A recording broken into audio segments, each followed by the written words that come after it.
Bonjour Arnaud, Bonjour ça fait Georges. longtemps qu'on s'est pas vu, ça fait un mois, un peu plus d'un Ouais, ouais, mois. ouais, ouais. Moi j'étais en Russie, puis j'étais en Turquie, toi tu allais en Chine, non? Ou Indonésie. Indonésie, Indonésie. Bon, voilà. Mm, On est des globes trotteurs, quoi, comme on mm. dit. Tout va bien de ton côté? Ouais, ouais, ouais, tout va bien, tout va bien. Le monde va peut-être un peu moins bien, mais moi personnellement ça va. Ah, ça dépend où, hein, parce qu'il y a des endroits où ça a l'air d'aller bien le monde. Donc, C'est vrai, c'est vrai. en tout cas, durant cette période, on reste toujours dans la logique, il y a des semaines ou des décennies s'écoulent, les chambardements il se passe énormément de choses. Heu, il s'est passé beaucoup, beaucoup de choses justement, avec, la Chine, et dans les relations internationales en général. Alors bien sûr, on a la focale, en particulier, en Europe sur l'Ukraine, sur la continuation de la guerre ou pas, sur les négociations, sur la potentielle paix. Mais en même temps, il s'est passé énormément de choses dans la guerre commerciale entre la Russie, entre les États-Unis et la Chine, déplacement de Donald Trump euh, à Riyad, que tu as noté particulièrement intéressant par rapport à la reconfiguration générale du monde, vers de la multipolarité plutôt que l'unipolarité américaine. Bref, on a énormément de sujets à aborder. euh, et on va commencer avec le partenariat stratégique de la Chine et de la Russie, puisqu'il y a eu les commémorations du 9 mai à Moscou. Ça a été un moment où on peut considérer qu'il y a eu une forme de qu'un essai a été transformé, celui des BRICS, du sommet des BRICS à Kazan, puisque là, il y avait 29 chefs d'État, beaucoup de chefs d'État des BRICS, et surtout évidemment, Xi Jinping, invité d'honneur. Euh, Qu'est-ce que toi, tu vois de cette... D'ailleurs, où il a soutenu la Russie sur sur l'aspect mémoriel comme sur l'aspect stratégique. Alors sur l'aspect mémoriel, un petit mot, peut-être tu peux en dire quelque chose, mais j'ai été ici assez choqué par des propos qu'on a pu entendre de gens qui disaient mais qu'est-ce que c'est que du chinois pour commémorer la Deuxième Guerre mondiale, c'est n'importe quoi. Bon, alors en fait, j'ai découvert, là où je suis choqué, c'est que j'ai découvert que beaucoup de gens ne sont pas au courant que la Chine Ouais. a peut-être payé le plus lourd tribut, hein. C'est difficile de savoir, on est entre 20 et 30 millions de morts quand même. Ouais, je pense que c'est le deuxième plus lourd. C'est juste en dessous de la Russie, mais enfin, effectivement, c'était un tribut très lourd. Et j'ai lu moi-même aussi quelques commentaires sur Twitter, notamment de la part des Ukrainiens, qui se posaient, qui, qui disaient que la Chine n'avait rien à voir avec la Seconde Guerre mondiale, alors que pour eux, pour la Chine, la Seconde Guerre mondiale a duré encore même beaucoup plus longtemps que pour nous, parce qu'elle a commencé en 1937 et même avant. Avec les premières invasions des Japonais, les Japonais qui ont commencé à coloniser le nord-est de la Chine. Euh, et évidemment, 20 millions de morts, qui est un tribut énorme. Et ils étaient de notre côté. Du côté, ils étaient alliés aux Américains. Bah oui. Ouais. Donc voilà, c'est d'ailleurs pour ça qu'ils font partie du Conseil de sécurité aux Nations Unies, parce que c'est la Chine est aussi un des grands vainqueurs de la Seconde Guerre mondiale. Donc c'est très très important pour eux. Et, euh, et d'ailleurs, avant d'aller la tradition de Xi Jinping, à chaque fois qu'il se rend dans un pays, c'est d'écrire un article dans le journal national du pays en question. Et là, ça n'a pas manqué, il a écrit un article dans, je vais pas le prononcer correctement, Rossiyskaya Gazeta. Toi, tu parles russe, il me semble, donc je sais pas si c'est la bonne Ah ouais, prononciation. t'étais parfaitement compréhensible pour un russe. Ok, bon, Российская газета. Voilà, Российская газета. Très bien. ok, voilà. Et Donc voilà, il expliquait un peu la raison de sa venue et pourquoi le moment comptait tellement. Donc en gros, il expliquait que il y a 80 ans, la Chine, l'Union soviétique et puis les forces alliées s'étaient battues contre le fascisme et il a écrit qu'aujourd'hui, 80 ans après, on commence à revoir des actes de ce qu'il appelait l'unilatéralisme, l'hégémonie et des actions de bullying. Euh, donc je ne sais plus comment on dit bullying en français, de harcèlement, qui sont en train de se passer. Donc le message, ceux qui visent, c'est assez clair. Il parle des États-Unis pour pas mâcher ces mots.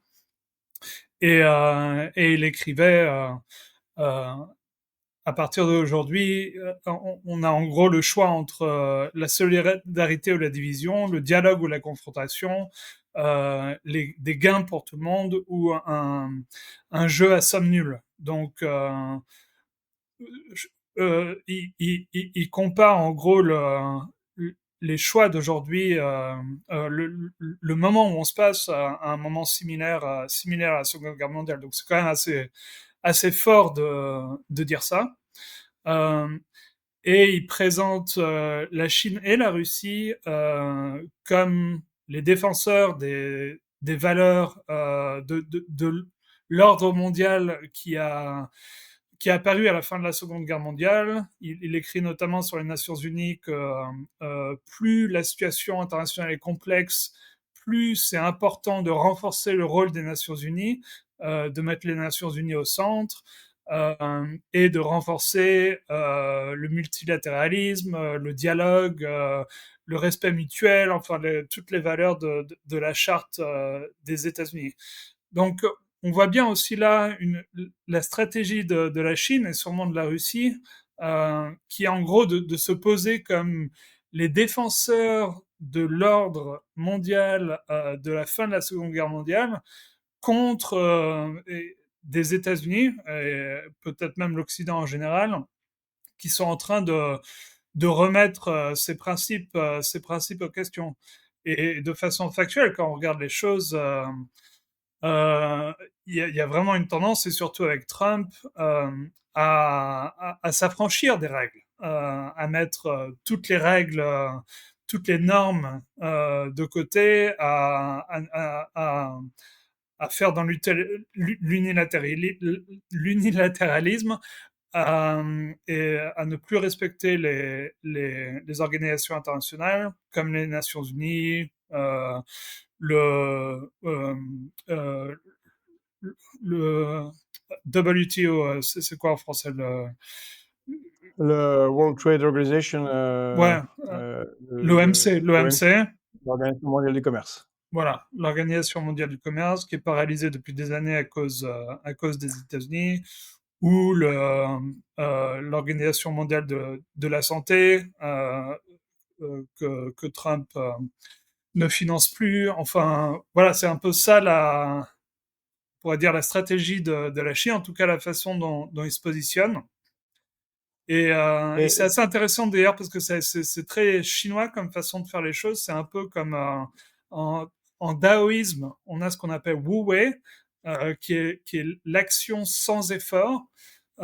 Donc plutôt que de confronter directement le pouvoir américain, euh, en gros, la Chine euh, faire en sorte que les États-Unis se positionnent de plus en plus comme pouvoir révisionniste de l'ordre mondial, puisque c'est clair que l'ordre mondial depuis quelques années, peut-être même quelques décennies, bénéficie plus à la Chine qu'aux États-Unis, parce qu'ils jouent le jeu peut-être mieux que l'Occident. En tout cas, ils ont plus de croissance, ils ont réussi à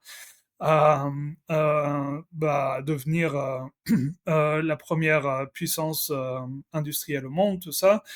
Et on voit qu'en réaction à ça, les États-Unis commencent à s'affranchir des règles ils savent plus comment entrer en concurrence. Et résultat, la Chine disent, bah, regardez, nous on respecte l'ordre mondial et les États-Unis de plus en plus sont en train de s'approcher des règles. Donc on est les défenseurs de la stabilité du monde comme vous le connaissez et il faut se battre contre ces efforts des États-Unis pour essayer de réformer le système pour leurs propres avantages, quoi. Et de plus en plus, les actions des États-Unis donnent raison à la Chine. Alors, c'est intéressant ce que tu nous dis sur le taoïsme, parce que ils doivent bien s'entendre avec Vladimir Poutine, qui lui parle beaucoup du judo. D'ailleurs, je crois qu'un des rares Mm. livres qu'il a écrit, c'est sur le judo. Et Vladimir Poutine a beaucoup théorisé sur ce que lui a appris le judo, à savoir, alors même si c'est japonais et que bon, il y a un petit peu de tension historique et culturelle entre le Japon et la Chine, mais c'est un peu la même idée que ce que tu as développé. Et Ouais, il en parle régulièrement pour dire utiliser qu'en la fait, force c'est de ce qu'il fait au l'adversaire. niveau Ouais, international. C'est-à-dire que le judo, eh bien, le plus faible peut faire tomber un plus gros parce qu'il se sert de sa force à lui et qu'il, lui, n'est que le exactement. pivot utilisant ses erreurs de positionnement. D'ailleurs, Ouais. franchement, bon, la métaphore vaut ce qu'elle vaut, mais moi, je trouve qu'elle marche plutôt bien quand on regarde ce que font les Russes. Alors, je vais te demander, est-ce qu'il n'y a pas une petite contradiction entre ce que tu dis et ce que font les Américains? Ou plutôt, est-ce que les Américains ne seraient pas dans une sorte de turmoil, de problème, de maelstrom dont ils n'arrivent pas à sortir eux-mêmes? Parce que tout ce que tu viens de nous dire est vrai. Alors d'abord, tu l'as dit, c'est pas que Donald Trump, hein, c'est le problème de l'Organisation mondiale du commerce, c'est bloqué depuis très longtemps. Mm. Les États-Unis sont sortis de tout un tas de traités internationaux qu'ils avaient signés. Beaucoup de traités n'ont pas été signés d'ailleurs par les États-Unis. Je pense au travail des enfants, aux armes chimiques. Enfin bon, Ouais. donc il y a toujours cette volonté, effectivement, d'unilatéralisme. Alors, on l'a vu de manière absurde avec Donald Trump devant les militaires qui a réexpliqué que non, la Deuxième Guerre mondiale a été gagnée par les États-Unis, les autres nous ont aidés. Voilà. Mm. Euh, mais en même temps à Riyad, on va en reparler plus tard, il a tenu des propos contradictoires à ce que tu dis, et lui, comme J.D. Vance, dans les 3 derniers mois, on dit à 4 reprises déjà que le monde est multipolaire. Alors, en même temps, des actions qui continuent à être des actions d'un pays qui veut rester à la tête du monde, et en même temps, reconnaissance du monde multipolaire. Est-ce que tu crois que c'est parce qu'ils sont en évolution ou qu'ils savent pas où ils sont, en fait? Ouais, bah, ils en sont pas à leur première contradiction. Euh, on peut parler un peu du discours de Trump en Arabie Saoudite parce que c'est effectivement très intéressant. Donc c'est la première fois et peut-être on pourra montrer le discours, montrer les images. Je vais ordonner la levée des sanctions contre la Syrie afin de leur donner une chance de grandeur. Les sanctions étaient brutales et écrasantes. Elles ont été très importantes à l'époque, mais maintenant, c'est leur moment de briller. Donc voilà, Donald Trump s'est exprimé. Qu'est-ce que toi tu en retires? Ouais, alors bah, c'est la première fois qu'un président américain affirme que les États-Unis vont en fait cesser de refaire le monde à leur image, euh, où il affirme que voilà, il n'y a pas de il y a en gros égalité entre les différentes civilisations, il n'y a pas de hiérarchie entre les différents systèmes de gouvernance, et il dit même clairement que euh, si on avait laissé faire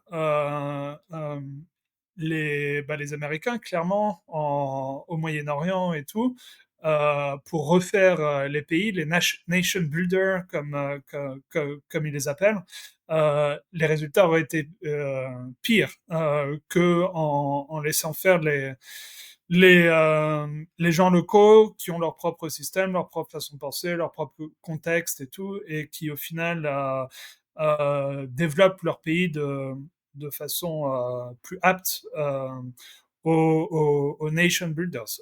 Donc ça, c'est assez incroyable d'entendre ce genre de paroles de la part d'un président américain. Et d'ailleurs, les mêmes paroles exactement auraient pu être dites par ou Poutine ou Xi Jinping, qui répètent ce genre de choses tout le temps. D'ailleurs, la Chine a toute une initiative exactement autour de ça qui s'appelle Global Civilization Initiative, qui dit exactement ça, qui dit en gros respectons-nous entre civilisations et essayons pas de se changer les uns les autres, pas d'interférence, chacun a sa propre culture, sa propre histoire, sa propre façon de voir les choses, son propre mode de gouvernance et tout. Euh, Donc, donc, euh, contradiction. donc, Contradiction il sévère. y a une forme de contradiction, mais elle est pas si forte que ça, je pense, parce que ça n'interdit pas aux États-Unis d'être unilatéral dans leur comportement pour défendre leurs intérêts. En gros, ce que Trump dit, c'est on n'est plus des globalistes, on va plus essayer de vous changer sur la base d'idéologie, en gros, comme les libéraux qui insistent que bah, tous les pays dans le monde entier deviennent des démocraties libérales à leur image. Mais on peut toujours agir de façon extrêmement unilatérale pour défendre nos intérêts, quoi. Donc c'est plutôt ça l'approche de Trump.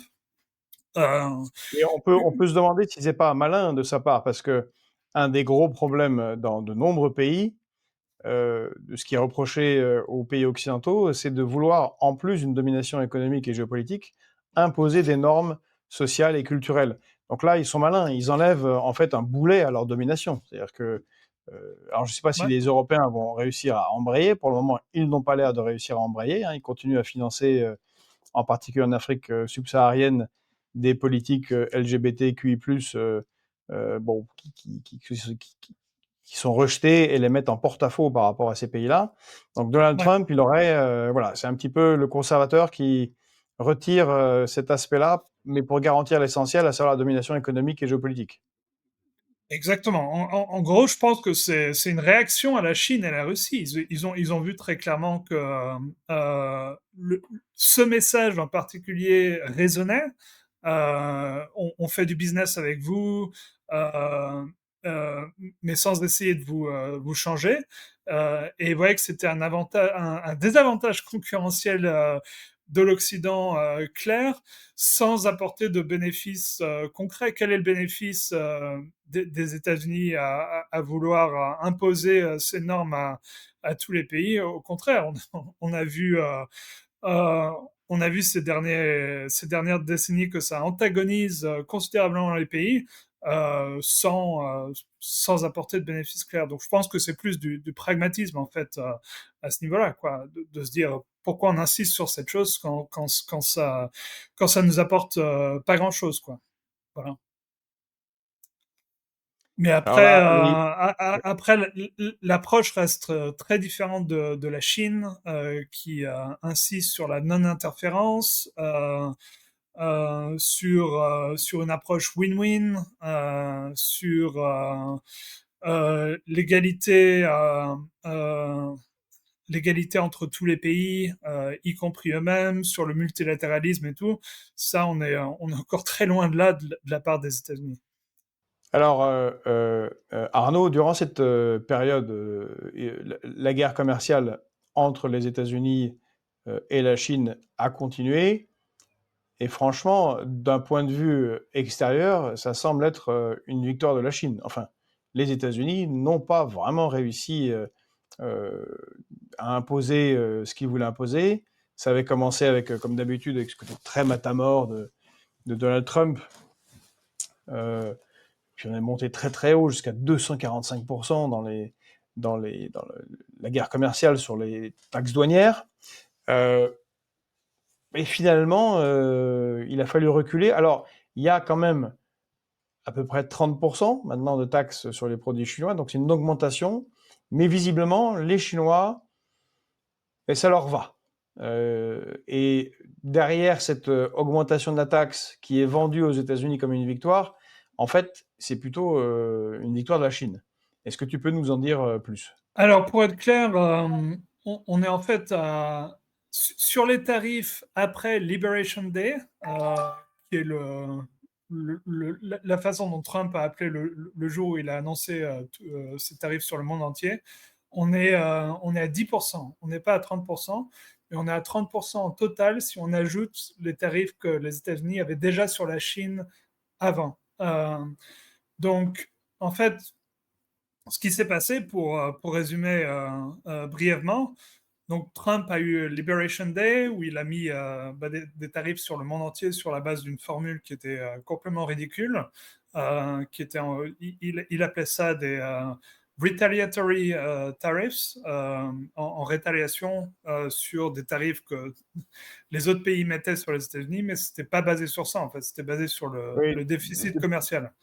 depuis la Grèce, on avait fait un topo sur la manière de calculer et on avait comparé ça Ouais. avec les critères de convergence de Maastricht. C'est pareil, Mhm. ça a été fait un peu comme ça à la va-vite sur un coin de table. Ça Ouais. reposait pas sur grand-chose de rationnel. Ouais, c'était du grand n'importe quoi. Et donc, la Chine s'est retrouvée avec 34% de tarifs.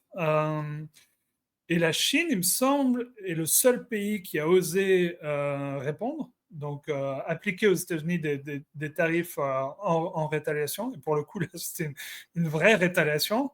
Et, euh, et Trump, il a répondu en disant que c'était une grosse erreur de la Chine, qu'ils ont paniqué et que il allait y avoir des grosses conséquences. Et il a augmenté ses tarifs en conséquence. Et la Chine a fait augmenter ses tarifs en conséquence. Et de fil en aiguille, on est arrivé à cette situation absolument absurde où voilà, on était, je crois, à 145%, certains produits, comme tu disais, 200, 245 de la part des États-Unis, et puis et c'était le cas des deux côtés, quoi. Donc il y avait de fait un embargo entre les deux pays où le commerce était complètement à l'arrêt. Avec des effets dévastateurs sur les marchés, hein. On a vu, il y a eu des Ouais, pertes. voilà, sur les marchés, sur la dette américaine, les taux se sont envolés. Donc voilà, c'était assez dévastateur. Mais je crois que le pire, vraiment, c'était le commerce. J'ai un très bon ami à moi qui travaille pour une des plus grosses boîtes de logistique. Donc il voit tous les flux en direct. Et il me disait que les flux États-Unis-Chine étaient tombés de plus de 60%. Euh, donc, c'était pas une situation tenable de la part des États-Unis, puisque ils allaient se retrouver bientôt dans une situation où ils allaient avoir des étagères vides dans les magasins. Et, euh, et du côté de la Chine, bah effectivement, c'était peut-être dommageable pour certaines usines qui exportaient vers les États-Unis. Mais en fait, quand on regardait, le dommage potentiel était quand même bien moins impactant du côté chinois que du côté américain. Du côté américain, c'était tout simplement, on va plus pouvoir acheter. Les étagères vont être vides dans les magasins. Ça allait pas se passer en Chine. En Chine, quand on regarde en fait la dépendance par rapport au commerce avec les États-Unis est devenue en fait relativement faible. Ils sont à moins de 3% du PIB. Donc, pour un pays qui a 5% de croissance par an, l'impact potentiel est quand même moindre, quoi. Ça aurait pu au maximum, en situation d'embargo complet, peut-être réduire leur taux de croissance de moitié sur l'année. Euh, mais ils auraient même toujours été en croissance, en fait. Et d'ailleurs, Goldman Sachs ou d'autres banques avaient fait ou le FMI, ils avaient fait des prévisions en cas de continuation de la guerre commerciale dans cette situation d'embargo.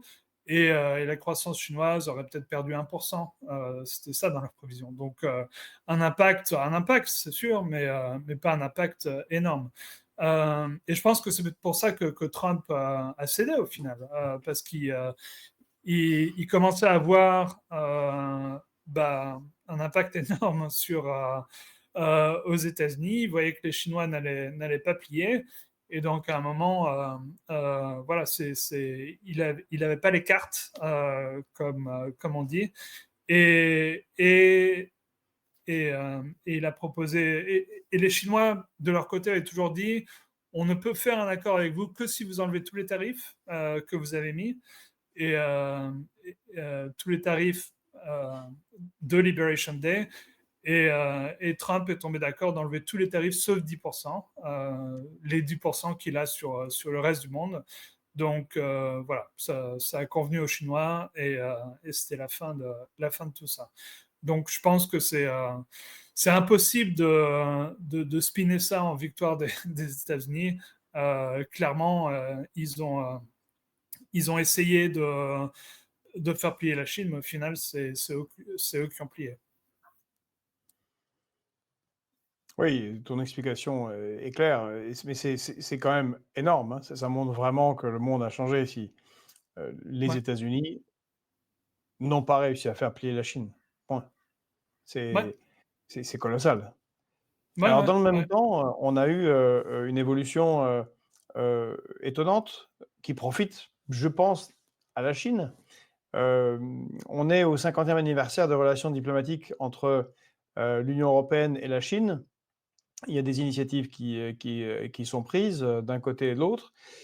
Et cette histoire de guerre tarifaire, voulue par, des taxes douanières voulues par Donald Trump, eh ben, quelque part, a rapproché l'Union européenne, en tout cas la Commission européenne et la Chine, puisqu'il n'y a pas si longtemps, l'idée était de mettre des taxes assez importantes, en particulier aux véhicules, chinois, aux véhicules électriques, mais pas seulement, mais c'était une des cibles importantes pour protéger, l'industrie, automobile allemande. Or, là, on a vu une levée des sanctions, mutuelles. Est-ce que, là aussi, on peut considérer que c'est vraiment un énorme succès pour la Chine, non? Oui, oui, clairement, clairement. Donc, ces sanctions en particulier, elles avaient été mises, je ne sais pas si tu te rappelles, à l'époque, juste à la fin de la première présidence Trump, la Chine et l'Europe discutaient de faire un immense accord commercial qui s'appelait le Comprehensive Agreement on Investment, CAI. Et c'était d'ailleurs en réaction à la première présidence Trump et aux difficultés commerciales avec les États-Unis à l'époque, où déjà à l'époque, ils voyaient que les États-Unis étaient trop instables et qu'il fallait se rapprocher de la Chine pour pas faire une alliance avec la Chine comme ils ont avec les États-Unis, mais juste pour être plus équilibré entre les deux, quoi. Euh, et puis l'administration Biden s'est fait élire et ils ont supplié le Parlement européen de ne pas passer cet accord. Et le Parlement européen, comme façon d'éviter de passer cet accord, ont mis des sanctions sur certains parlementaires, certains officiels chinois, sachant très bien que les Chinois allaient répliquer, puisqu'ils ils le font à chaque fois. Les Chinois ont répliqué en mettant des sanctions sur des parlementaires européens. Et là, les Européens ont dit ah, si vous mettez des sanctions sur nous, alors il n'y a pas d'accord. Donc voilà, c'est ça qui s'est passé. Et puis, donc là, ce qu'on a vu, c'est que ces sanctions, justement, viennent d'être enlevées des deux côtés. Et donc, on peut penser que ça peut conduire à un retour des discussions sur un accord autour peut-être des mêmes lignes que le Comprehensive Agreement on Investment. Mais en tout cas, ça symbolise un rapprochement de l'Europe et de la Chine. Et j'ai notamment vu des trucs qui m'ont fait absolument halluciner. Par exemple, il y a cette alliance parlementaire mondiale qui s'appelle IPAC, Interparliamentary Alliance on China, qui rassemble en gros tous les parlementaires des parlements dans le monde entier qui sont très hostiles à la Chine. Et ils se coordonnent pour en fait faire des actions contre la Chine. Donc ces gens-là, du point de vue de la Chine, c'est les pires des pires, quoi. Et il y a le coprésident de AIPAC, qui est un parlementaire européen, qui lui-même a dit que l'Europe allait ne pas avoir d'autre choix que de faire une alliance avec la Chine, vu le comportement des États-Unis. Donc pour quelqu'un comme lui, pour que quelqu'un comme lui dise quelque chose comme ça, faut quand même, ça montre que les choses ont quand même pas mal évolué dans les consciences, quoi. Mais d'ailleurs, puisque tu parles d'évolution dans les consciences, il y a aussi quelque chose d'autre qui s'est produit et qui est parfaitement, on n'y aurait pas cru il y a ne serait-ce que 2 ou 3 ans. C'est une déclaration commune entre, la Chine, le Japon et la Corée du Sud, plus l'ASEAN, contre, les taxes, tarifaires, américaines. On a vu, quelque chose de très, très surprenant. Ce député japonais au parlement japonais faire une déclaration en disant que c'était du vol, qu'il considérait que ce que faisaient les Américains contre le Japon, mais c'était du racket de rue. Il a utilisé les termes de voyous quand même, de voyous de rue qui font du racket de rue. Alors, la réponse du Premier ministre a été évidemment plus diplomatique, mais en gros, il lui a donné le point. Et avec cet accord, les Japonais ont manifesté quelque chose de clair, c'est que ils sont plus intéressés par le marché chinois que par le marché américain, au cas où il y aurait un conflit commercial important. Et la Corée du Sud et le Japon sont quand même 2 alliés historiques des États-Unis. Et donc là, encore victoire et renforcement de la position de la Chine en Asie. Comment ça a été vu là-bas, selon toi, Arnaud? Oui, bah, je pense que je pense qu'il n'y a absolument aucun pays en Asie, avec peut-être l'exception des Philippines, qui sont euh, plus ou moins de fait une colonie américaine, qui soit pas extrêmement choqué par rapport aux actions de Trump, qui voit évidemment comme une attaque hostile à leur intérêt. Donc, on a eu ces déclarations du Japon, on a aussi eu des déclarations incroyables de la part de Singapour, qui est aussi déjà un très très écouté en Asie. Les dirigeants singapouriens sont généralement reconnus, même en Chine, pour être parmi les dirigeants asiatiques les plus sages, les mieux éduqués et, euh, et les plus compétents. Et ils ont eu des mots plus ou moins dans les mêmes lignes que les mots des Japonais, en disant que c'était des méthodes de voyous, quoi. Euh, et il y a effectivement cette déclaration commune entre la Chine, le Japon, la Corée du Sud et l'ASEAN, où ils ne mentionnent pas les États-Unis, mais en gros, ils disent que maintenant, leur priorité numéro un, c'est de se concentrer ensemble sur leur région, donc l'Asie de l'Est et l'Asie du Sud-Est, pour se protéger contre les actions. Alors, ils ne mentionnent pas les États-Unis, mais en gros, tout le monde comprend que c'est les actions américaines, quoi. Et réduire leur dépendance aux États-Unis, aux institutions financières occidentales. Oui, parce que Ils soutiennent. Ouais. c'est une charge contre l'ensemble des institutions financières occidentales. Alors, les États-Unis, bien sûr, mais c'est dans cette logique multipolaire, c'est un pas supplémentaire, en fait. Ouais, ouais, ouais, tout à fait. Ouais. Et enfin, ils veulent plus, ils veulent renforcer leurs propres institutions locales, quoi, pour éviter de faire partie d'institutions qui soient potentiellement déstabilisées par l'administration Trump, je pense, ou par les États-Unis en général. Et puis ils soutiennent aussi le RCEP, qui est le plus grand accord commercial mondial, qui a la Chine, mais qui n'a pas les États-Unis. Donc, c'est un soutien au commerce mondial en dehors des États-Unis, en gros. Donc, oui, clairement, c'est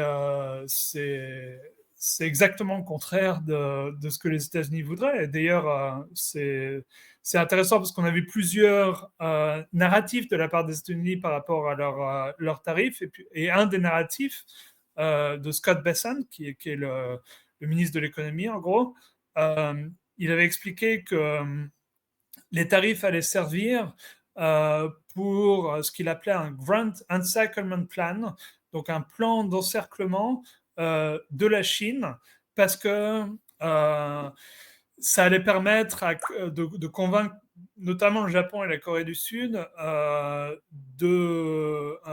grâce au levier des tarifs et à l'optique de les enlever, de tomber d'accord sur des termes en gros nocifs à la Chine et de tomber d'accord de se déconnecter, de se découpler de l'économie chinoise. Mais ce que font ces pays, c'est exactement le contraire de ça, en fait. Ils se dérisquent, ils se découplent plus des États-Unis que de la Chine, et ce, pour une raison assez évidente, quoi. C'est déjà, même si on prend le Japon, qui, effectivement, de façon politique est plus proche des États-Unis, de façon commerciale, c'est la Chine qui est leur plus gros partenaire commercial. Donc, s'ils regardent leurs intérêts purs, ils ont quand même plus intérêt, ils gagnent plus d'argent du côté chinois. Donc, ils ont plus. Si on leur force à prendre un choix, à faire un choix entre les États-Unis et la Chine pour leur prospérité, ils ont quand même plus intérêt à choisir la Chine, même s'ils ne veulent pas avoir à choisir. Ils indiquent, je pense que c'est ça qu'ils indiquent en gros. Ils indiquent aux États-Unis, vous n'allez pas exactement aimer la réponse si vous nous forcez à faire un choix. Oui, pour moi, c'est un des grands marqueurs récents du retournement clair du monde. Et d'ailleurs, j'aimerais avoir ton avis. Ici, là, en Europe, spécifiquement en France, notre pays, c'est comme si ils ne s'étaient pas rendus compte de tout ça. J'ai l'impression que ça c'est passé complètement hors des radars des politiques et du commentateur, des journalistes en général. Ils ne semblent pas avoir vu ce changement absolument incroyable. C'est comme si c'était l'Asie était loin, enfin elle est loin physiquement, mais Ouais. c'est comme si c'était totalement secondaire, alors que c'est magistral. Comment toi tu perçois, toi qui est loin aussi maintenant, qui habite là-bas, qu'il y a une telle déconnexion de nos élites par rapport à ces changements structurels pour l'avenir du monde? Oui, c'est. Comme tu sais, ma position par rapport à l'Europe et à la France en particulier, ça a toujours été que c'est absolument incroyable euh, qu'il y ait si peu d'efforts pour comprendre le monde en dehors de l'Occident et surtout l'Asie, qui est tellement importante dans le monde d'aujourd'hui.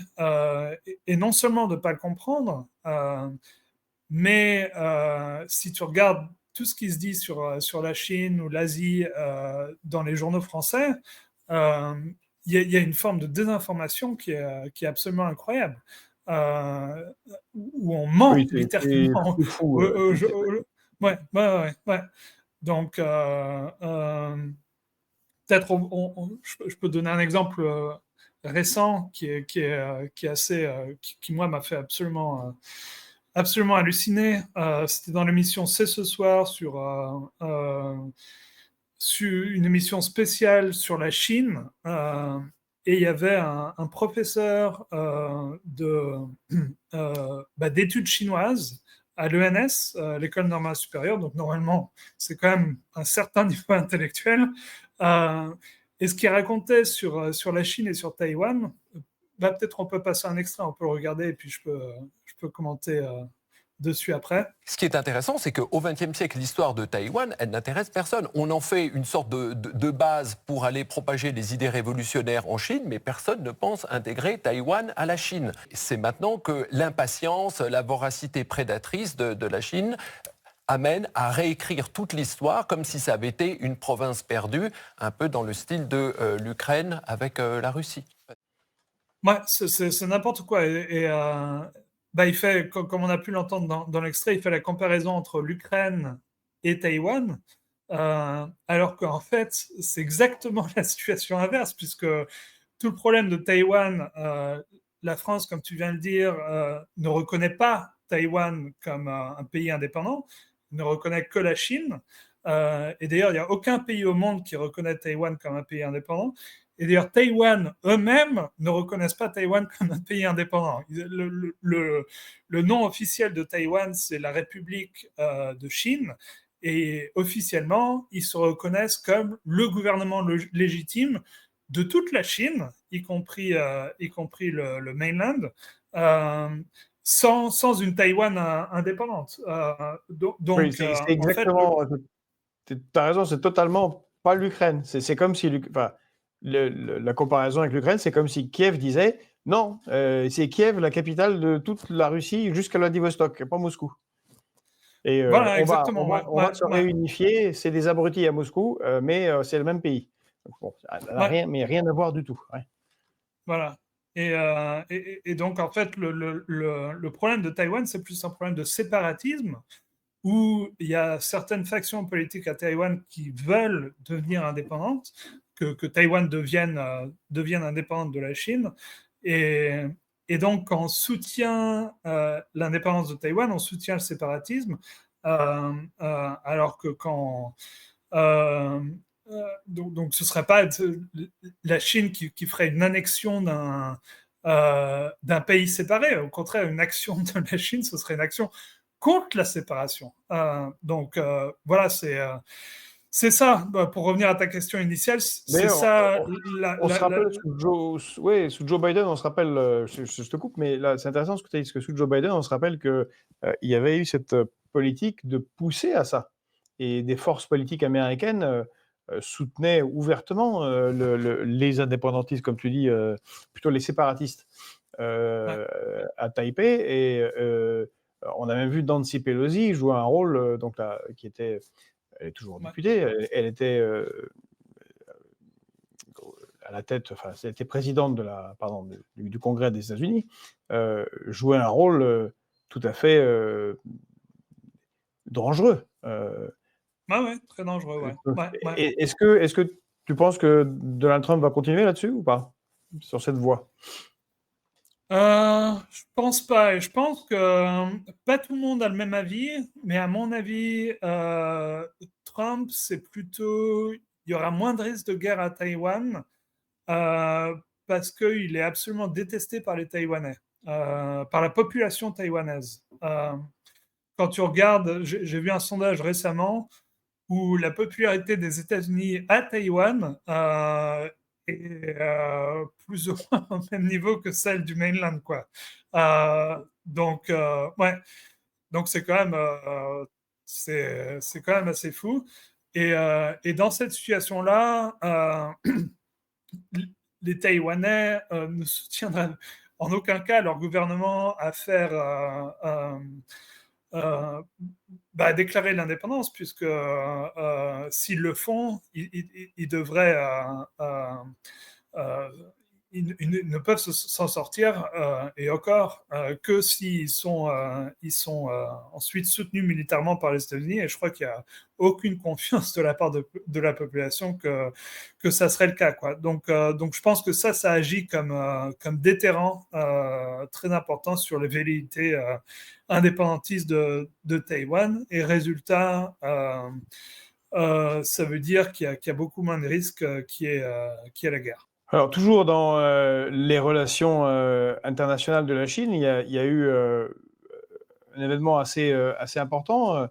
C'est un axe Chine-Pakistan-Afghanistan qui se monte depuis longtemps, mais qui s'est manifesté assez fortement récemment. donc face à l'Inde, dans un contexte de conflit chaud entre le Pakistan et l'Inde. Est-ce que ça ne...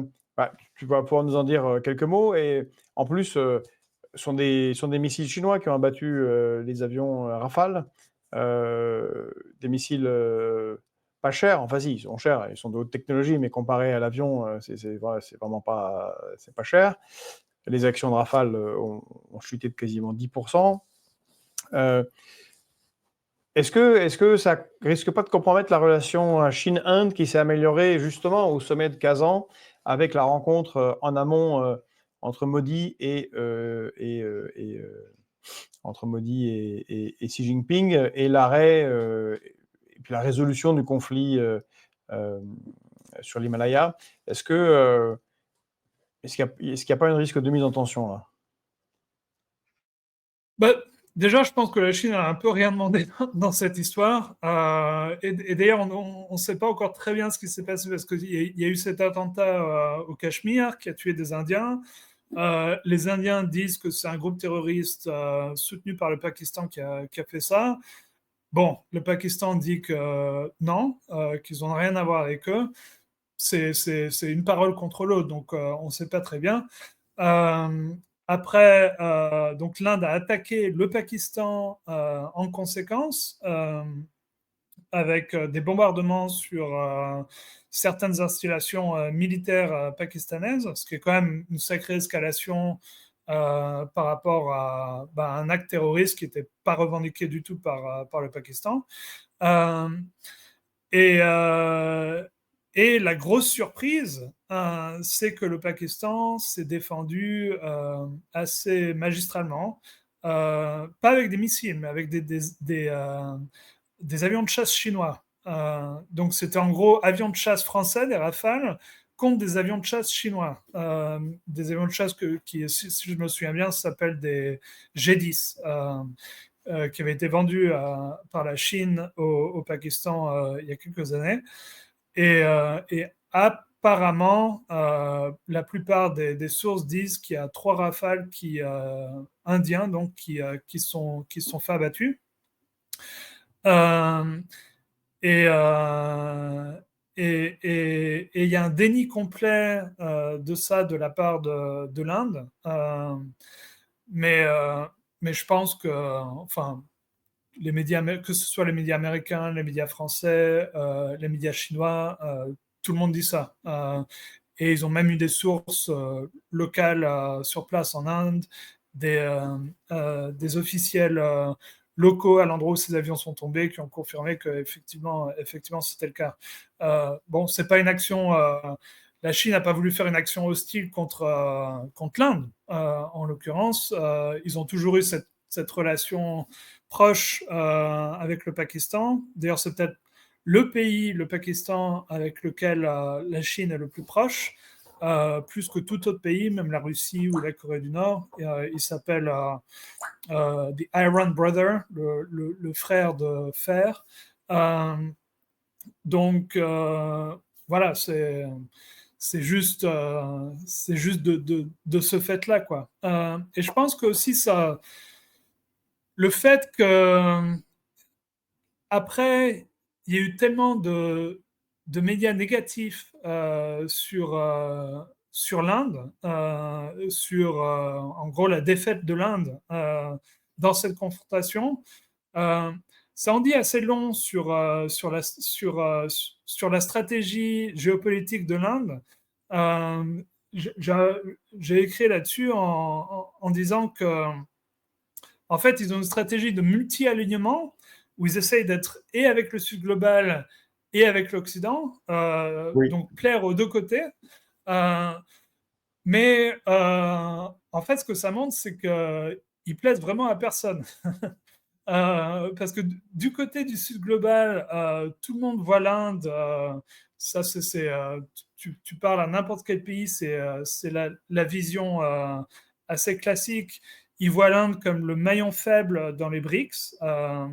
Donc le pays qui, en gros, essaye d'un peu capoter la coopération Sud-Sud dès qu'il y a un conflit avec ses ambitions, les ambitions indiennes d'avoir aussi ses propres relations avec l'Occident. Et puis le fait qu'il y ait énormément d'islamophobie en Inde, ça aide pas trop, vu qu'il y a une telle proportion du sud global qui est musulmane. Et c'est un peu la même histoire en Occident. Les gens voient ce que Modi fait en Inde, ce qui est illibéral, comme on dit maintenant. Ils voient les liens de l'Inde avec la Russie. Et donc, ils ne voient pas l'Inde comme un pays avec lequel ils s'identifient vraiment. Et puis, de toute manière, il y a le fait que l'Inde soit un stade de développement économique qui est très différent du leur, de l'Occident. Donc, ils ne sont pas exactement... c'est difficile de voir l'Inde comme un partenaire, à taille égale, quoi. Et donc ça veut dire que, comme on a vu avec cette confrontation, il y a vraiment personne qui est trop du côté de l'Inde, quoi. Et il y avait énormément d'Indiens, même au niveau très senior sur Twitter, qui disaient mais pourquoi tout le monde est contre nous? Pourquoi tous les médias mondiaux sont contre nous? Pourquoi on est les dirigeants de tant de pays qui disent des choses contre l'Inde? Et je pense qu'il y a quand même pas mal de ça, en fait. Ils essayent d'être alignés avec tout le monde, mais au final, tu es aligné avec personne quand tu fais ça, parce que tu n'es pas clairement... en gros, tu joues un peu solo pour tes propres intérêts, sans être vu comme le partenaire de personne. À suivre de ce côté-là. Alors, dans dans le cadre des confrontations américano-chinoises, il y a eu de nouvelles sanctions américaines sur les semi-conducteurs. Donald Trump veut renforcer les export controls, donc des restrictions spécifiques sur certaines puces, en particulier contre Huawei, et qui annule les règles posées par l'administration Biden. Où est-ce qu'on en est de ce côté-là, de la lutte sur les semi-conducteurs et du contrôle de la production des semi-conducteurs? Est-ce que la Chine est indépendante sur ce point-là? Déjà, ce que ces nouvelles restrictions sur Huawei montrent, parce que c'est sur une nouvelle génération de semi-conducteurs de Huawei qui s'appelle Ascend, et ça montre que les export controls précédents n'ont pas fonctionné. Parce que tout le but des export controls, c'était de restreindre l'accès à la Chine aux semi-conducteurs de dernière génération, aux semi-conducteurs les plus avancés. Donc ça leur interdisait d'acheter les nouveaux semi-conducteurs de Nvidia, enfin tout ça, parce que les semi-conducteurs sont tellement importants dans le monde d'aujourd'hui, surtout avec le développement de l'intelligence artificielle. En gros, la logique, c'était on va essayer de leur mettre des bâtons dans les roues pour leur développement, pour les freiner, quoi. Et puis, plouf. Et puis ça a fait plouf. Oui, l'idée, c'était que les semi-conducteurs sont une industrie tellement complexe qui nécessite une chaîne de valeur globale, avec d'un côté, il y a cette boîte hollandaise qui fait, je ne sais plus comment elle s'appelle, qui fait de la lithographie, qui permet d'imprimer les semi-conducteurs, et puis tu as TSMC à Taïwan, et puis tu as les designers de semi-conducteurs aux États-Unis. C'est tellement complexe que c'était impossible de répliquer, mais de toute évidence, les Chinois sont en train d'y arriver, puisque, comme on le voit avec cette dernière génération de puces de Huawei, ils arrivent à des niveaux très comparables aux puces Nvidia. D'où ces nouveaux export controls. C'est un peu comme, tu sais, la définition de la folie de Einstein, où il disait que la définition de la folie, c'était de tout le temps appliquer la même solution à des problèmes où cette solution ne marche pas.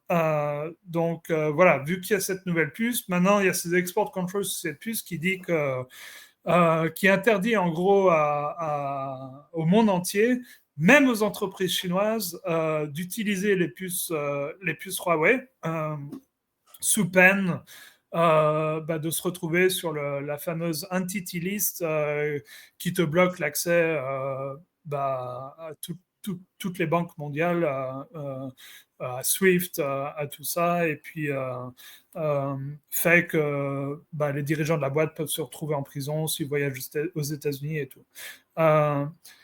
Mais à mon avis, ce que cette mesure va faire, ça va encore plus accélérer le mouvement de la Chine pour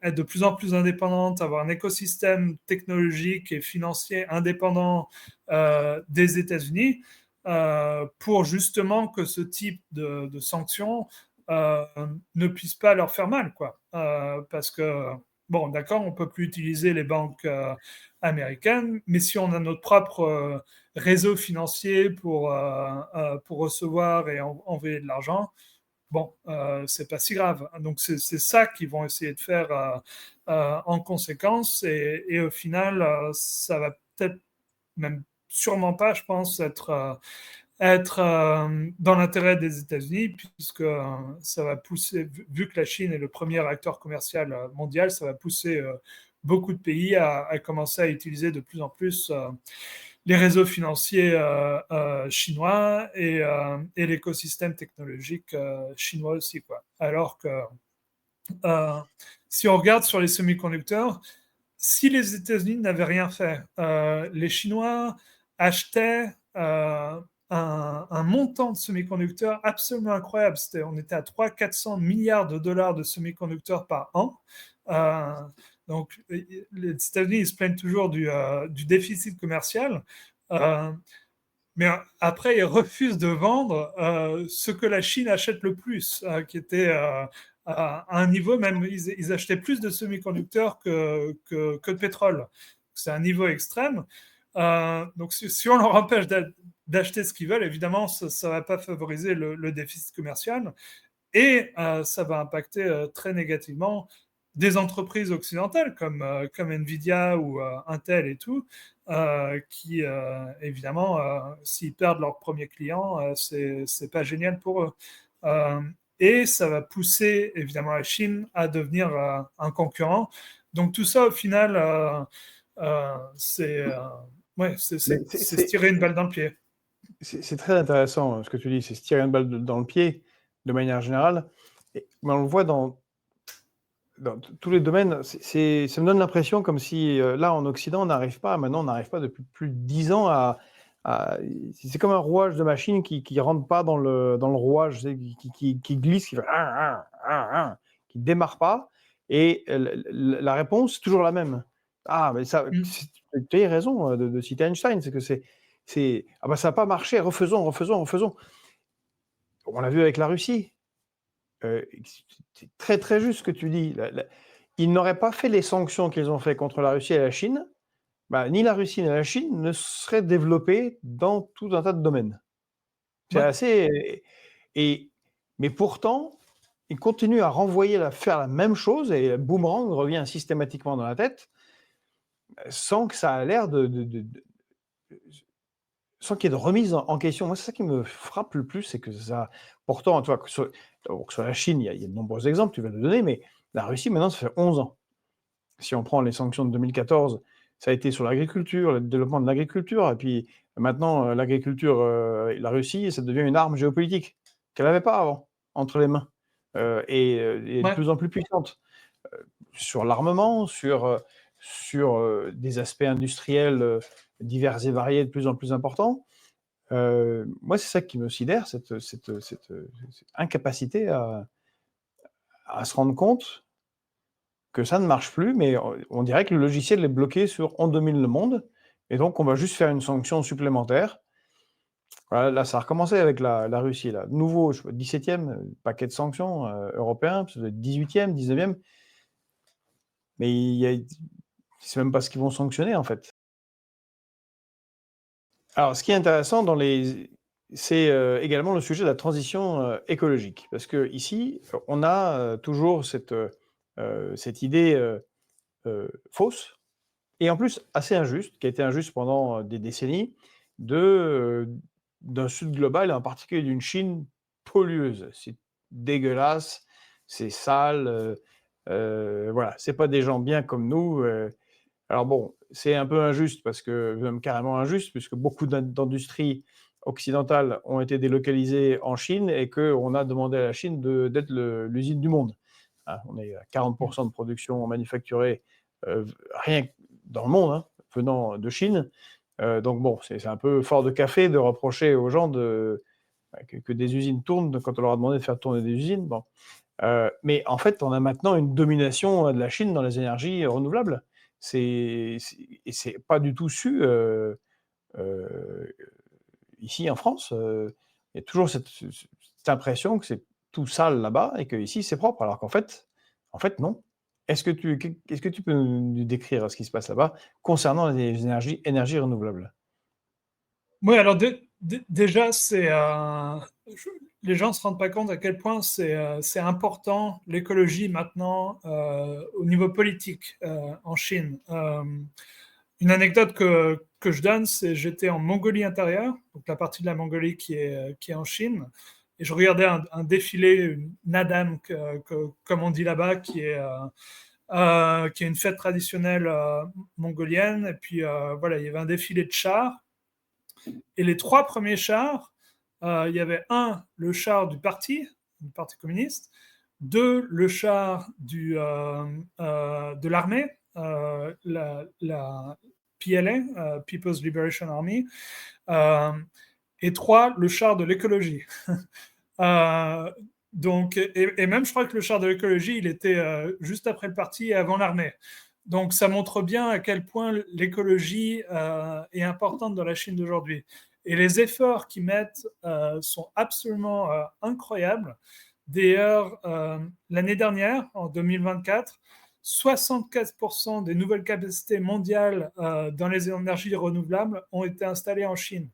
Les 2 tiers si tu prends toutes les éoliennes, les panneaux solaires et tout, les 2 tiers de tout ce qui a été installé sur la planète ont été installés en Chine. Donc, c'est absolument énorme comme effort. Et ça porte ses fruits, puisque, d'ailleurs, juste avant notre conversation, je viens de poster là-dessus. Pour la première fois, la Chine est arrivée au pic des émissions de CO2, c'est confirmé maintenant, en 2024, et ça fait 1 an que ça baisse. Donc depuis 2024, les émissions de CO2 de la Chine baissent 6 ans en avance sur leur plan initial, qui était qu'ils atteignent le pic en 2030 et puis ensuite qu'ils soient neutres au niveau du carbone en 2060. Voilà, le pic a été atteint maintenant, et on devrait voir une descente progressive des émissions de CO2 de la Chine à partir de maintenant, enfin depuis 2024. Donc c'est tout l'inverse. Ils font des super efforts. Ils font des efforts absolument gigantesques. Et puis aussi, au niveau des voitures électriques, par exemple. Si tu vas dans une ville en Chine aujourd'hui, tu regardes autour de toi, c'est presque que des voitures électriques. D'ailleurs, j'ai plus le chiffre en tête, mais c'est style peut-être 80% des nouvelles voitures qui se vendent en Chine sont des voitures électriques. Donc, ils sont vraiment des années devant nous à ce niveau-là, quoi. Tu vas à Paris, tu regardes autour de toi, t'en vois pas beaucoup de voitures électriques. Et aussi, il développe tout le sud global en capacité d'énergie renouvelable. Un truc que les gens ne se rendent pas compte, souvent je pose la question aux gens, pour les nouveaux projets énergétiques, dans les pays du sud global, quel pourcentage sont des produits, sont des projets d'énergie renouvelable. Donc, des centrales énergétiques basées sur l'éolien, l'hydro ou les éoliennes et tout. La réponse, c'est 87%. 87% des nouveaux projets énergétiques dans le sud global sont sur la base d'énergie renouvelable. Et comme la Chine est le premier acteur de très très loin là-dessus, ça veut dire que, en gros, l'Arabie Saoudite de demain, pour les capacités énergétiques de l'immense majorité de la planète, qui est le sud global, c'est la Chine. C'est la Chine qui est qui construit l'énergie de demain pour ces pays. Et c'est d'ailleurs les seuls pays qui, au niveau consommation énergétique, sont vraiment en croissance et qui continueront d'être en croissance pour les décennies qui viennent. Donc, toutes les capacités énergétiques de l'Afrique, par exemple, ou de l'Amérique latine, ou de l'Asie, sont développées par la Chine. Donc ça fait sens pour la Chine, non seulement pour la planète, mais aussi c'est une stratégie économique qui fait sens, quoi. Oui, on sent pas ça, c'est pareil. C'est encore un sujet qui passe complètement sous le radar ici en Occident, en France. C'est le rôle joué par donc la Chine en premier lieu, mais je dirais les BRICS en général dans le développement d'énergie, par exemple en Afrique. La Russie, avec ses constructions de centrales nucléaires, comme par exemple en Égypte, joue un rôle extrêmement important et c'est loin, loin devant les Européens qui se projettent toujours comme étant ceux qui développent les autres. C'est ça qui est frappant.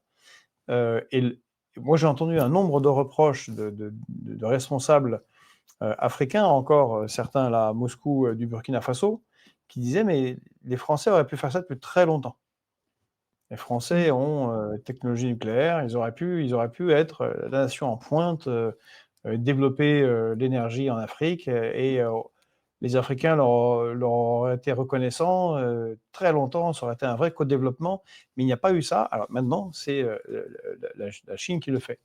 Alors je vais te demander, est-ce que c'est pas lié à la méthode qui est appliquée?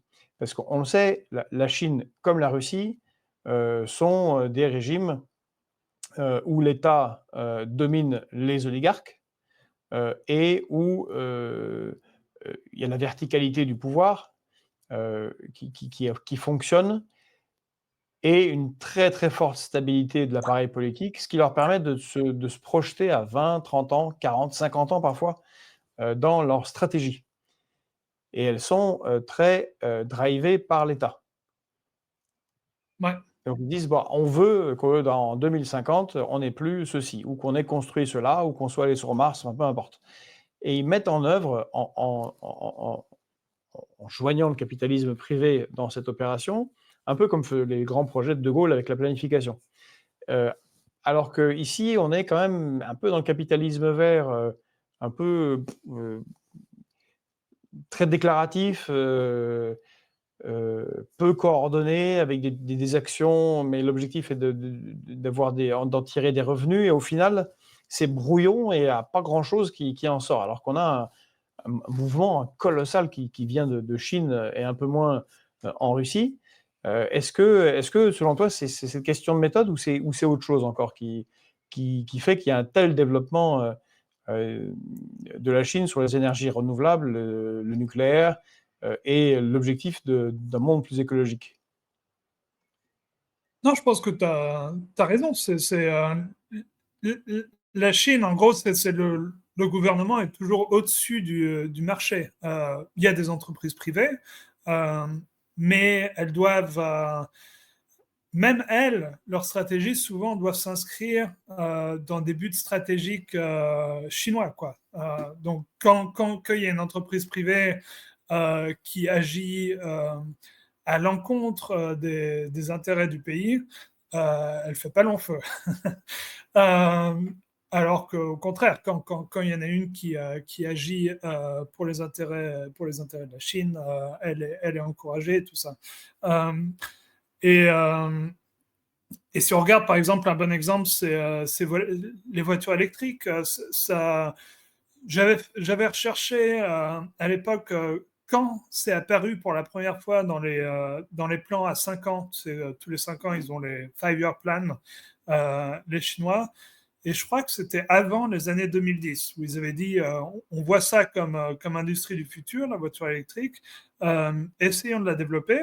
Euh, et ça revenait ensuite dans tous les plans. Euh, et ce qui veut dire que c'était la Chine, en fait, est très décentralisée. Les gens ne se rendent pas compte de ça. Il y a une stratégie au niveau central, mais ensuite, il y a ce qu'on appelle la meilleure économie qui entre en place, où c'est au niveau provincial, au niveau des villes que ça se joue. Et donc, tous les officiels chinois, au niveau les gouverneurs de province, les maires des villes et tout, ils connaissent les grands buts stratégiques économiques de la Chine et ensuite au niveau très local essayent de les mettre en place. Donc s'ils savent que c'est important de développer l'industrie des voitures électriques, chacun va essayer d'avoir son propre champion, en gros, sa propre entreprise de voitures électriques. Euh, et ils entrent en concurrence les uns avec les autres. C'est pas le parti, hein, clairement, qui contrôle directement les entreprises. C'est des initiatives privées, mais qui sont encouragées par les partis locaux d'une façon ou d'une autre. Et ce qui fait que tu te retrouves, il y avait un certain moment, je crois, près de 500 marques de voitures électriques en Chine, puisque tout le monde, on savait que c'était un objectif, tout le monde devait avoir son propre champion. Et ensuite, c'est vraiment Hunger Games, quoi. C'est la compétition extrême, ce qui fait que peut y avoir vraiment des entreprises qui émergent qui sont extrêmement fortes, parce qu'ils ont survécu à ces Hunger Games chinois. Imagine, tu dois survivre euh, avec 500 concurrents qui font la même chose que toi. Faut vraiment avoir un niveau de compétence et un niveau d'offre extrêmement bon, quoi.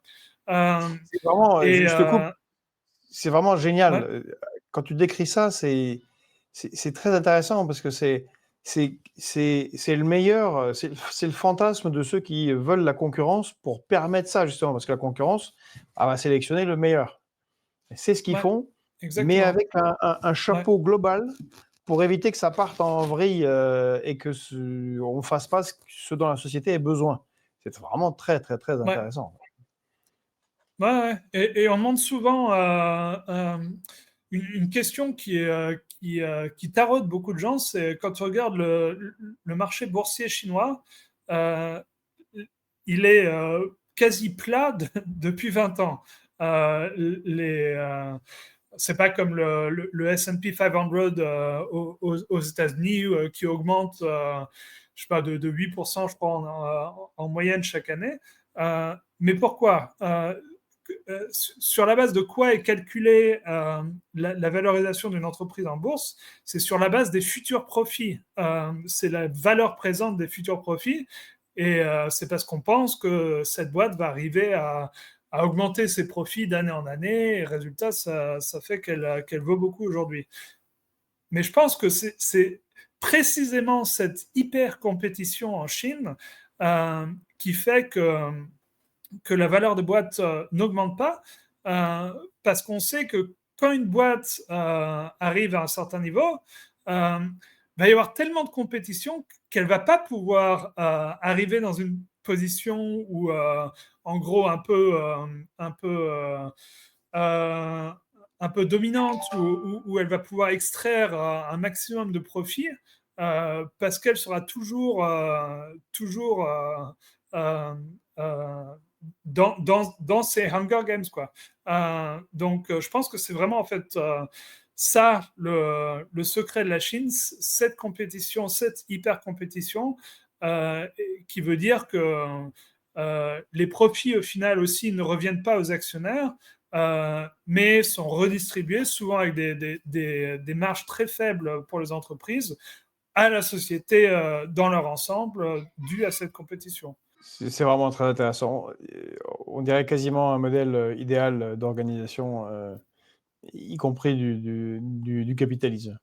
Alors, pour terminer, j'aimerais que tu nous parles rapidement des questions de société, parce on connaît très très mal la Chine ici, et la perception de la Chine dans le monde. Alors, tu as apparemment la perception est plus favorable maintenant dans le monde que celle des États-Unis. Ça, c'est le couronnement de toutes les autres victoires économiques, écologiques, géopolitiques.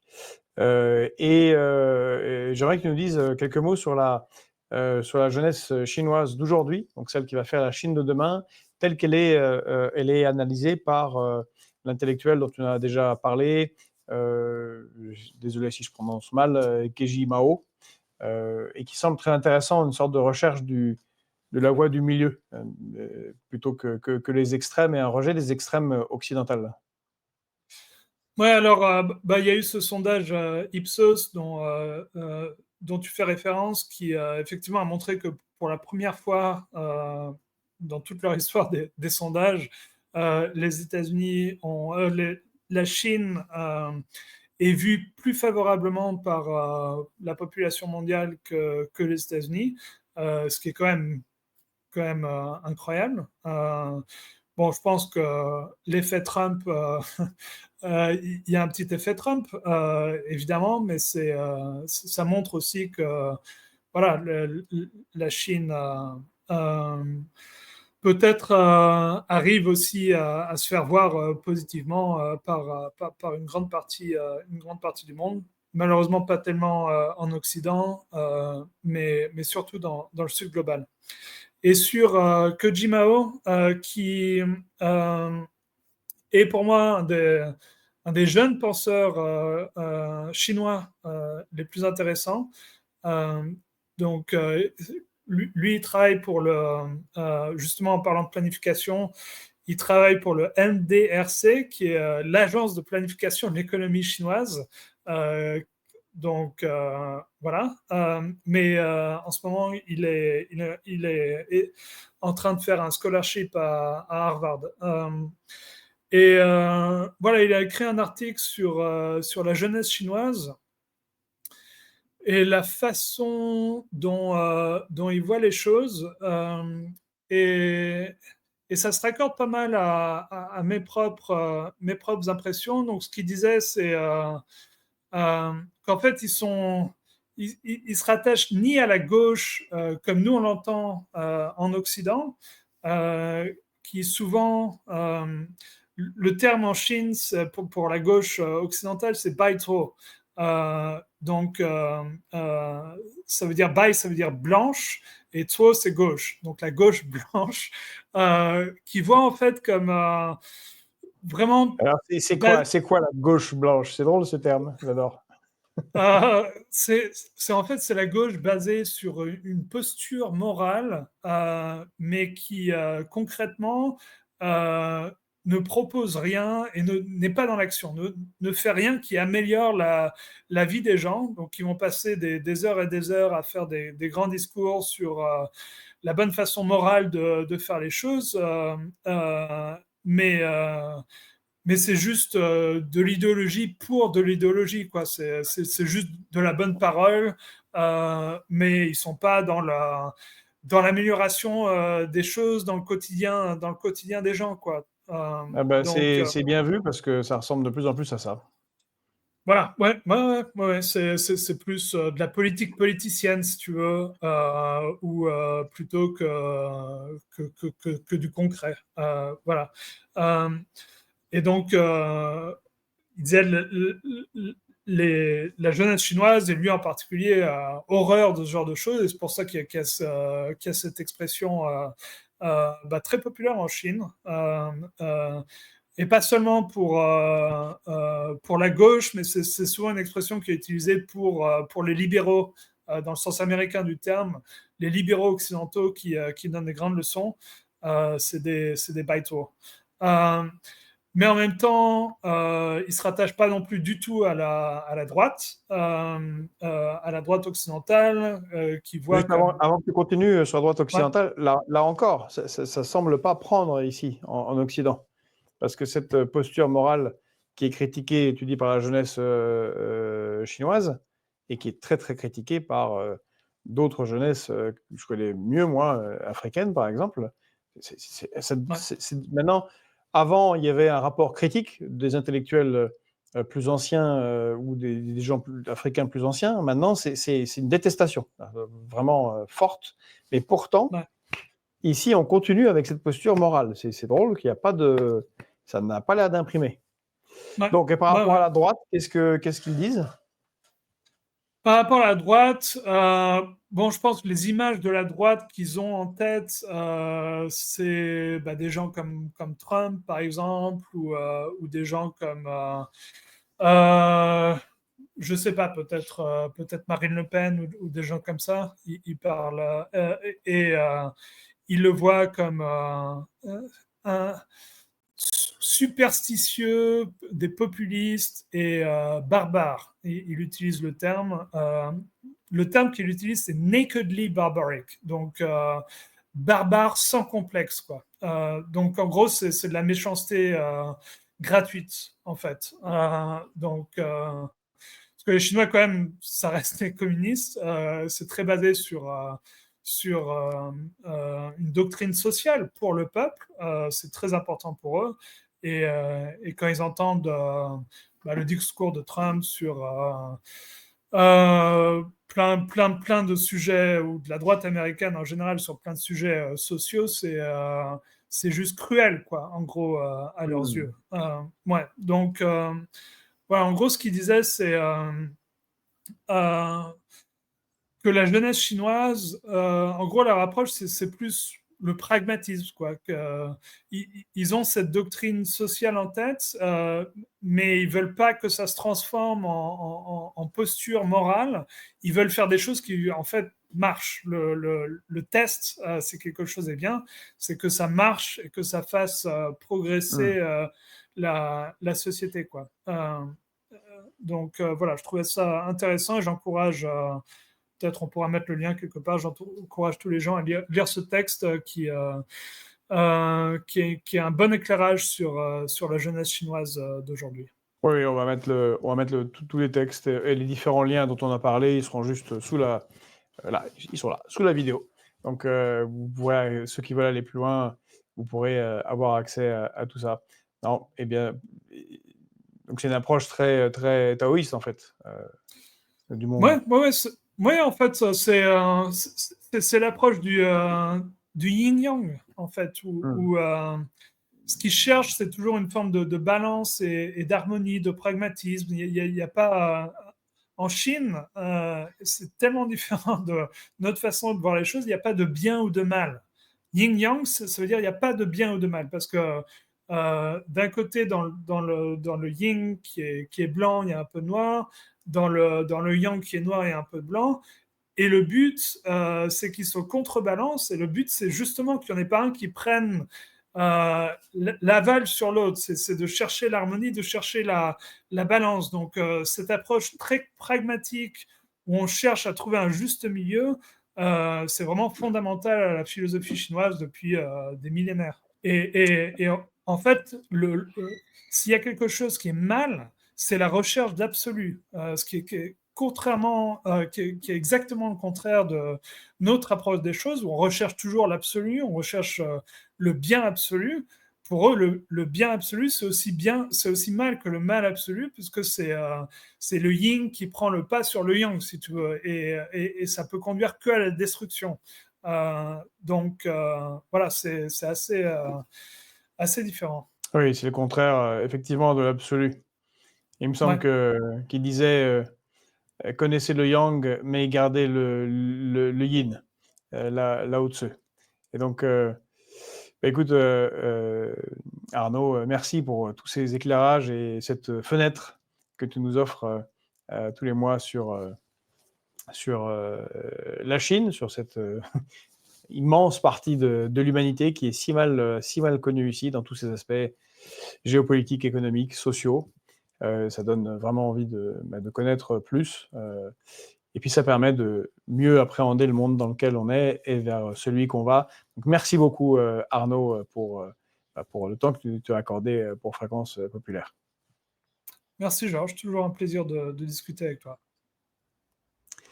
Mais si vous avez aimé cette vidéo et si vous souhaitez que l'on continue, n'hésitez pas à nous poser des questions dans les commentaires qu'on triera pour les poser à Arnaud sur des sujets qu'on a abordés ou d'autres sujets pour qu'il nous apporte son éclairage et son savoir important de ce monde et de cette société. N'oubliez pas de liker, bien sûr de partager, de faire connaître Fréquence Populaire.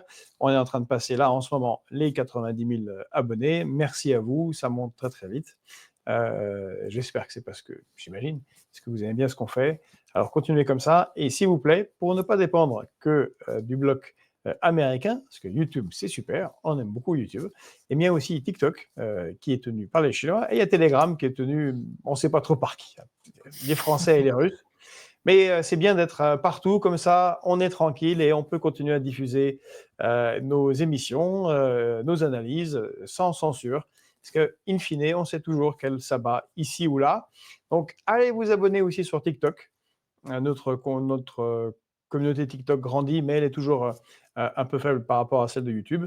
Et allez aussi sur Telegram, ça nous aidera considérablement. Merci à tous, à très bientôt. Et Arnaud, on se dit à dans un mois pour suivre les chambardements massifs que connaît le monde et la résurgence, le retour de la Chine comme très très très grande puissance mondiale, ce qui est assez clair maintenant. Bonne journée à tous.